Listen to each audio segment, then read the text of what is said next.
नमस्कार, मैं हूं अनूप और आप देख रहे हैं चुनावी खबरों से भरपूर बुलेटिन 2019 का महाभारत। सबसे पहले बात महाराष्ट्र में शिवसेना और बीजेपी के गठबंधन की राजनीति की। यहां दोनों दलों के बीच सीट शेयरिंग पर खींचतान जारी है।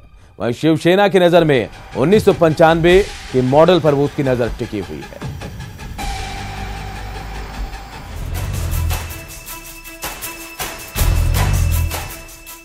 महाराष्ट्र में शिवसेना बीजेपी में जारी है सियासी खींचातान। गठबंधन के लिए 1995 मॉडल पर शिवसेना की नजर। 43 लोकसभा सीट जीतने के बीजेपी के दावे पर शिवसेना का प्रहार। आने वाले आम चुनावों में बीजेपी महाराष्ट्र में अपने सहयोगी दल शिवसेना से गठबंधन के लिए अपनी कोशिशों में कोई कोर कसर नहीं छोड़ रही, लेकिन शिवसेना आसानी से मानती नजर नहीं आ रही है और लोकसभा चुनाव में 43 सीट जीतने के बीजेपी के दावे का मजाक उड़ाने के बाद तो शिवसेना के इरादे कुछ और ही इशारा कर रहे हैं। सूत्रों के मुताबिक दोनों पार्टियों के बीच लोकसभा चुनाव में सीटों की खींचातानी इस कदर बढ़ती जा रही है कि शिवसेना ने साफ कह दिया है कि गठबंधन पर बात तभी होगी जब 1995 के मॉडल को आधार बनाया जाएगा। 1995 मॉडल के हिसाब से शिवसेना की पहली मांग ये होगी कि फडणवीस की सरकार भंग कर महाराष्ट्र में विधानसभा चुनाव लोकसभा चुनाव के साथ ही कराया जाए। सेना की दूसरी मांग ये होगी कि अगर बीजेपी उनके साथ गठबंधन करना चाहती है तो उसे मुख्यमंत्री पद पर शिवसेना का दावा कबूल करना होगा। इसके लिए वो 288 सीटों वाली विधानसभा में लगभग 150 सीटें और लोकसभा चुनाव के लिए महाराष्ट्र की कुल 48 सीटों में से 25-26 सीटें मांगेगी। यानी शिवसेना जिस 1995 वाले मॉडल को आधार बनाने की बात कह रही है, उसमें उसकी डिमांड का पूरा पैकेज है। शिवसेना के इस रुख को देखकर तो लगता है कि वो आसानी से गठबंधन के लिए राजी नहीं होने वाली और उस पर केंद्र सरकार के खिलाफ अभियान चलाने वाले आंध्र प्रदेश के सीएम चंद्रबाबू नायडू के साथ एकजुटता दिखाने के लिए शिवसेना के सीनियर लीडर संजय राउत की मुलाकात। इसी मंच से संजय राउत ने भी बीजेपी पर तंज कसते हुए कहा कि बीजेपी को शिवसेना की अस्मिता और महाराष्ट्र में उसके बड़े भाई के दर्जे का सम्मान करना होगा। पॉलिटिक्स बाद में करेंगे। महाराष्ट्र में 1995 में पहली बार शिवसेना और बीजेपी की सरकार बनी थी, जिसका नेतृत्व गठबंधन के मुख्यमंत्री मनोहर जोशी ने किया था और शिवसेना गठबंधन की प्रमुख साझेदारी थी। एक तरफ शिवसेना बीजेपी से गठबंधन के लिए 1995 के मॉडल की शर्त रख रही है, तो दूसरी तरफ उन्हीं के नेता संजय राउत बीजेपी के विरोधी चंद्रबाबू नायडू को समर्थन देने के लिए दिल्ली के आंध्रा भवन में पहुंचे हैं, जिससे कम से कम एक बात तो तय है कि शिवसेना गठबंधन की इस राजनीति में अपने मन मुताबिक दबाव बना रही है। Bureau report, news 18 network. इधर बीजेपी नेता और केंद्रीय राज्य मंत्री गिरिराज सिंह ने राहुल गांधी को लेकर एक बार फिर विवादास्पद बयान दिया है। गिरिराज सिंह ने राहुल की मानसिक स्थिति पर ही सवाल खड़े किया और उन्हें मेंटल हॉस्पिटल में भर्ती होने की सलाह तक दे डाली है। ये राहुल जी मेंटल केस हो गया और मेंटल केस किसी गांव में देखेंगे जो मेंटल केस हो जाता है वो कुछ भी बकते रहता है। ये इनको पता नहीं है, जिस व्यक्ति को अपने पार्टी का इतिहास नहीं मालूम वो राफेल पर क्या बोलेंगे, क्या जानेंगे। वो एक मेंटल केस हो गए हैं। अब इनको निश्चित रूप से किसी मेंटल हॉस्पिटल की जरूरत है। और कांग्रेस महासचिव प्रियंका गांधी उत्तर प्रदेश में पार्टी को चुस्त दुरुस्त करने के लिए कड़ी मेहनत कर रही हैं और इसका अंदाजा इसी से लगाया जा सकता है कि मंगलवार दोपहर करीब 1:20 पर शुरू हुई उनकी बैठक बुधवार सुबह 5:15 पर खत्म हुई। इन करीब 16 घंटों के दौरान वो बिना लंच और डिनर के लगातार पार्टी कार्यकर्ताओं से विचार विमर्श करती रही। प्रियंका गांधी ने पार्टी कार्यकर्ताओं से दो टूक कह दिया कि पुरानी कांग्रेस से काम नहीं चलेगा, पार्टी को नए सिरे से शुरुआत करनी और इसके लिए वो आज 13 लोकसभा सीटों के प्रतिनिधियों से मिले।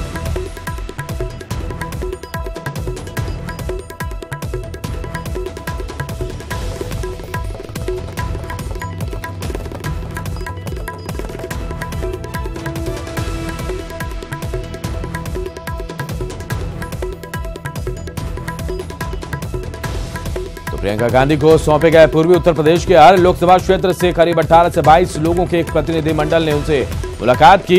हर जिले से मिलने वाले लोगों की सूची बनाने की जिम्मेवारी जिला कांग्रेस कमेटी की थी। इसमें जिला कांग्रेस कमेटी अध्यक्ष, पूर्व जिला अध्यक्ष, विधायक, पूर्व विधायक, जिला पंचायत प्रमुख, लोकसभा के राज्य और एआईसीसी से जुड़े अधिकारी सहित जिला मीडिया प्रभारी, जिला संयोजक सरीखे नेता शामिल हुए, जो अपने जिले की जमीनी हकीकत प्रियंका को बयां कर रहे हैं।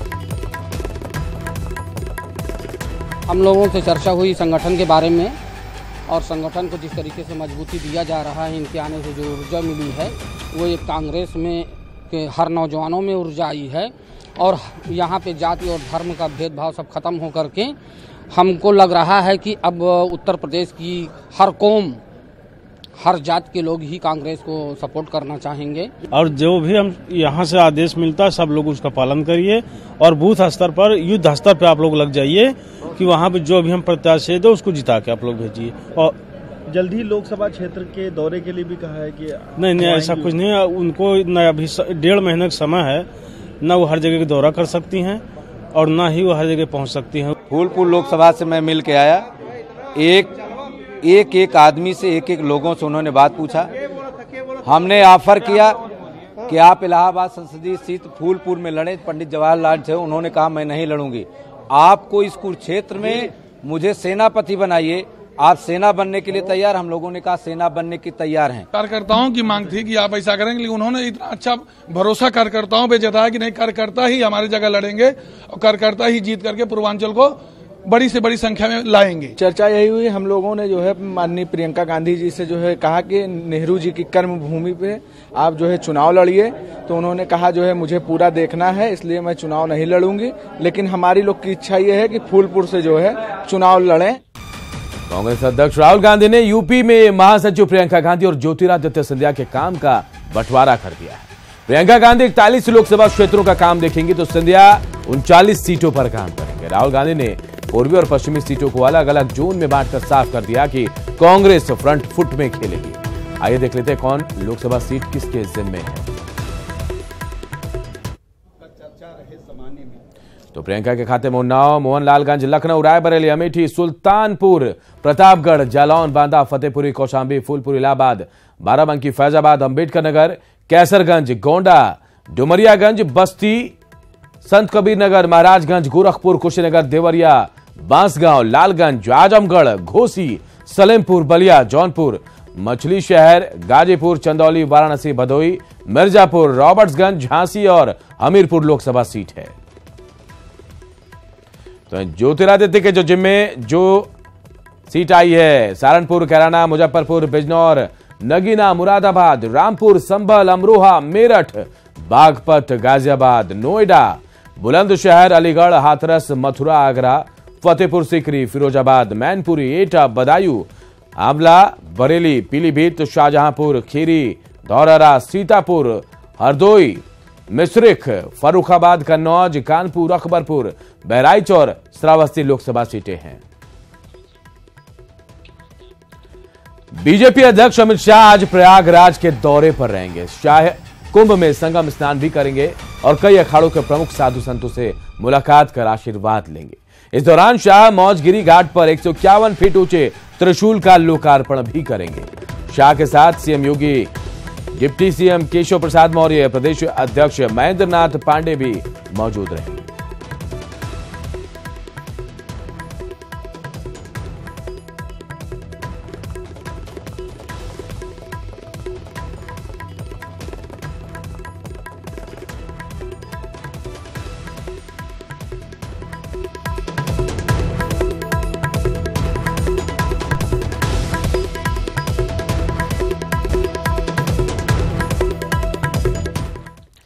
और लोकसभा चुनाव को लेकर बीजेपी पूरी तरह से चुनावी समर में उतर गई है। रांची के अरमू मैदान में शक्ति केंद्र कार्यकर्ता सम्मेलन के बहाने मुख्यमंत्री रघुवर दास ने न सिर्फ विरोधी पार्टियों पर जमकर हमला बोला, बल्कि बीजेपी कार्यकर्ताओं को नया टास्क भी दे दिया।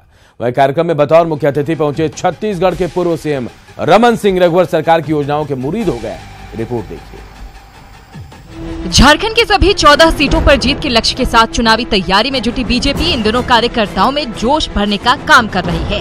इसी कड़ी में रांची के हरमू मैदान में खूंटी, हजारीबाग और रांची संसदीय क्षेत्र के कार्यकर्ताओं का शक्ति केंद्र सम्मेलन आयोजित किया गया, जिसमें सीएम रघुवर दास ने पार्टी के चुनावी अभियान को जन अभियान में बदलने का आह्वान किया। इसके लिए आप सभी जो शक्ति केंद्र के कार्यकर्ता हैं, मेरा अनुरोध है कि आप अभी घर घर झंडा बांधने का काम या दिया जलाने का काम, एक एक गांव जाए, एक एक गली जाए, एक एक दरवाजा खटखटाकर हम इन 4 वर्षों में, 4.5 वर्षों में हुए काम को देश की एक एक जनता को हम बताने का काम करें।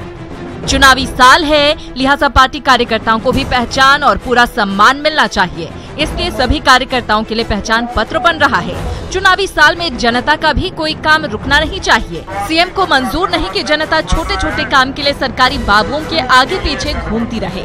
लिहाजा बीजेपी कार्यकर्ता आई कार्ड दिखाकर सरकारी दफ्तरों में जनता का काम करा सकते हैं और अधिकारियों के पास कोई इफ और बट की गुंजाइश नहीं होगी। आइडेंटिटी कार्ड के माध्यम से चाहे ब्लॉक ऑफिस में जाए, सीओ ऑफिस में जाए, बीडीओ ऑफिस में जाए, डीसी ऑफिस में जाए, प्रशासन का एक एक अधिकारी को आदेश रहेगा कि जो भी हमारा कार्यकर्ता अगर आता है जनता की काम के लेके आइडेंटिटी कार्ड के हमारे बूथ के संयोजक, शक्ति केंद्र के संयोजक, तो उसकी बात को पहले आपको सुनना,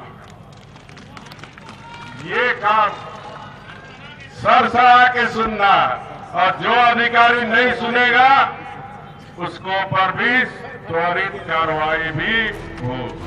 मुख्यमंत्री रघुवर दास ने विपक्षी दलों पर भी जमकर हमला बोला और महागठबंधन की कवायद को देश को लूटने की कोशिश का हिस्सा बताया।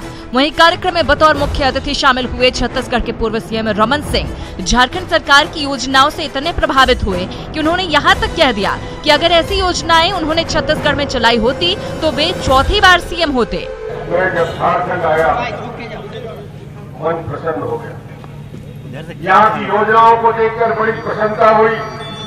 कुछ योजना तो मुझे लगा कि उस योजना का क्रियान्वयन यदि डॉक्टर रमन कर लिया होता तो आज डॉक्टर रमन चौथी बार मुख्यमंत्री है। कार्यक्रम को पूर्व सीएम अर्जुन मुंडा ने भी संबोधित किया और अब की बार 400 के पार लक्ष्य को याद कराते हुए कार्यकर्ताओं से मोदी सरकार की उपलब्धियों को जनता के बीच ले जाने की अपील की।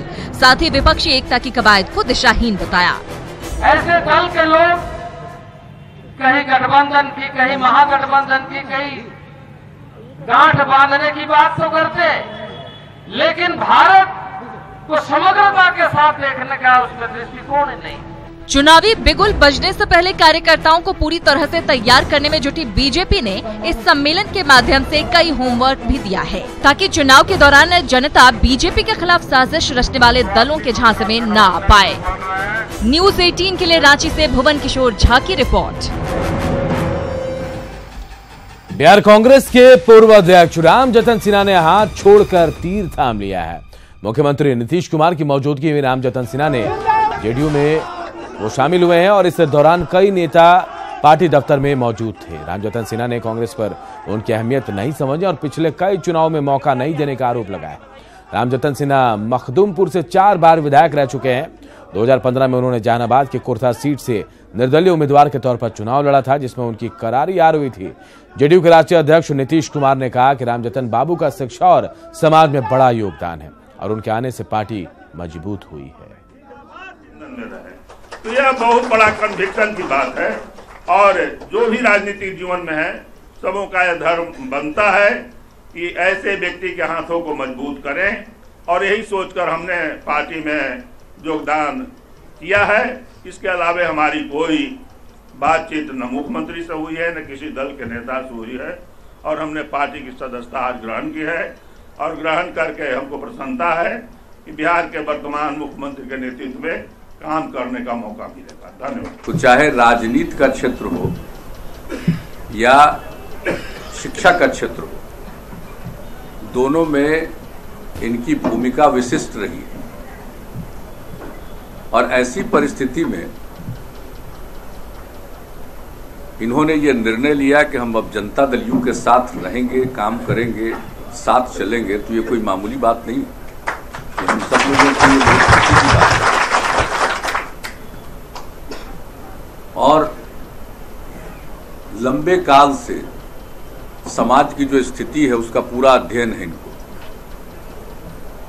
और कोई एक दिन की बात नहीं है, दशकों की बात है। और इतना अनुभव है, तो इनके अनुभव का और इनकी कार्यशैली का लाभ हम लोगों की पार्टी को बहुत मिलने वाला है। ये बड़ी हमको खुशी हुई है। सीएम नीतीश कुमार ने परिवारवाद और वंशवाद को लेकर बिना किसी का नाम लिए लालू परिवार पर जोरदार हमला बोला। सीएम ने कहा कि राजनीति में नई पीढ़ी का आना बहुत जरूरी है, लेकिन कुछ लोग परिवारवाद चला रहे हैं। परिवारवाद की राजनीति को खत्म करने की जरूरत है। पीढ़ी के लोगों को राजनीति से जुड़ना बहुत जरूरी है। अगर नई पीढ़ी के लोग राजनीति से जुड़ेंगे तो फिर इस तरह का जो दौर वंशवाद के आधार पर चलाने की कोशिश होती है वो फीका पड़ जाएगा। और नए लोगों में कितना दम है ये हम सब लोगों को मालूम है। हम लोगों की पृष्ठभूमि जो है, जिस तरह से जहां से निकलकर यहां तक पहुंचे, अगर नई पीढ़ी के लोग राजनीति में नहीं आएंगे तो खाली परिवार वाला राजनीति में आ जाएगा, यही नई पीढ़ी है। वो नई पीढ़ी नहीं है। नई पीढ़ी का मतलब है जिसकी भी इच्छा हो, जो प्रेरित होनी चाहिए। यहाँ पर तो सब लोग बैठे हुए, कौन कोई है कोई परिवार के चलते यहाँ पर पहुंचा। तो आगे आने वाली पीढ़ी में बिना पारिवारिक पृष्ठभूमि के लोग नहीं आगे जा सकते, और वो बहुत जरूरी है। वो होने से ही समाज सही दिशा में चलेगा। और इधर लालू प्रसाद के बड़े लाल तेज प्रताप पार्टी को जमीनी स्तर पर मजबूत करने और जनता के बीच पकड़ बनाने के लिए बदलाव यात्रा कर रहे हैं। मनेर में तेज प्रताप यादव ने बदलाव यात्रा के दूसरे चरण की शुरुआत की। शंख और बांसुरी भी बजाई। बदलाव यात्रा के दौरान नाच गाने भी देखने को मिले। मनेर के ऐतिहासिक गांधी मैदान में तेज प्रताप को सुनने लोगों का हुजूम उमड़ पड़ा। लोगों को संबोधित करते हुए तेज प्रताप ने केंद्र और राज्य सरकार पर जमकर अपनी भड़ास निकाली।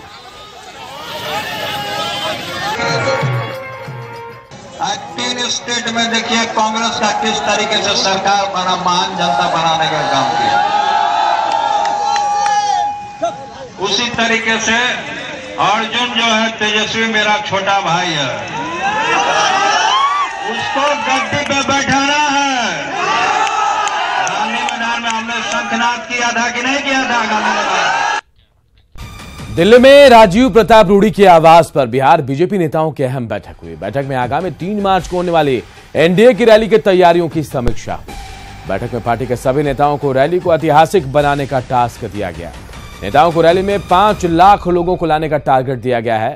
रैली के अलावा चुनाव की तैयारियों को लेकर भी मंथन हुआ। अभी रमा देवी ने कहा कि 3 तारीख की रैली की तैयारी करने में लगे हैं। 3 तारीख की रैली तो हो ही रही है, उसकी तैयारी जबरदस्त हो गई है। क्या सीटों पर भी कोई चर्चा हुई? सीट का क्या मतलब? कौन कहाँ लड़ेगा इस पर भी कुछ? अरे ये सब चीजें हम लोग छोड़ देते हैं पार्टी के ऊपर। सर, सरकार की उपलब्धियों को जनता तक ले जाने का कुछ कहा गया इस तरह का? आज सरकार की उपलब्धियों को जनता तक तो ले ही जा रहे हैं भाई। तो एक तरफ बीजेपी जहां चुनाव की तैयारी कर रही है, तो वहीं महागठबंधन में सीटों को लेकर घमासान शुरू हो गया है। कांग्रेस ने सीट को लेकर दावा भी किया और आरजेडी से बराबर की सीट मांगी है। कांग्रेस विधायक अजीत शर्मा ने कहा कि कांग्रेस बराबर की हकदार है। इसके लिए हम लोग को बराबर सीट लड़ना चाहिए। और जब से प्रियंका गांधी भी आ गई हैं, जो कि देश की जनता विगत 20 वर्षों से चाह रही थी कि वो सक्रिय राजनीति में आए, और वो आ गई हैं, तो कह रहा हूं मैं तो अधिक सीट मांगा नहीं। जबकि देश में, पूरे देश में कांग्रेस है, जनता उनकी ओर देख रही है। राफेल मुद्दे पर, सारे मुद्दों पर राहुल गांधी जी जनता के बीच बात कह रहे हैं मोदी जी का। ठीक है, हम तो बराबरी की बात कर रहे हैं, हम तो ज्यादा मांग भी नहीं रहे हैं। उनको भी चाहिए कि बराबर का अगर समझौता होता है तो निश्चित तौर पर जनता में एक संदेश जाएगा। हर कमिश्नरी में एक तो निश्चित लड़ना चाहिए, चूंकि आने वाले 2020 के चुनाव में ऐसा होता है कि अगर सब सीट आप कमिश्नरी में छोड़ दिए तो जिस पार्टी की लोकसभा नहीं लड़ेगा उसके वर्कर शांत हो जाते हैं, बैठ जाते हैं। इसलिए जो छोटा कमिश्नरी वहां एक लड़िए, जो बड़ा कमिश्नरी है वहां 2 लड़ना चाहिए। ये मैंने राहुल गांधी जी से जब मुलाकात हुई थी तो एक विधायक से उन्होंने पूछा, तो हमने अपनी बात उनको रख दी है।